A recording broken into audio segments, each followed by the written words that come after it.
Dua remaja tanggung berinisial J dan T yang diduga pelaku pembobol Kotak Amal Masjid Agung As-Salam Lubuk Linggau diringkus unit reskrim Polsek Lubuk Linggau Barat. Kedua pelaku diringkus petugas di sebuah rumah kosong di wilayah Kelurahan Jogoboyo, Kecamatan Lubuk Linggau Utara. Dari hasil rekaman CCTV, pelaku pencurian berhasil masuk ke dalam Masjid Agung setelah berhasil mencongkel jendela samping sebelah kanan masjid. Di mana dalam pencurian tersebut, para pelaku berhasil membongkar kotak amal yang ditaksir berisi sekitar Rp5.500.000. Dari hasil rekaman CCTV ini juga, petugas mengetahui para pelaku dan langsung melakukan penangkapan di rumah para pelaku di Kelurahan Jogoboyo. Dari penangkapan ini, petugas mengamankan sejumlah barang bukti hasil kejahatan, serta alat hisap sabu yang usai dipakai para pelaku yang dibeli dari hasil membobol kotak amal Masjid Agung As-Salam.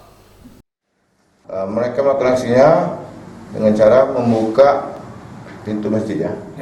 Dari ventilasi belakang, depan, samping, pintu samping dekat samping untuk tangga lantai itu.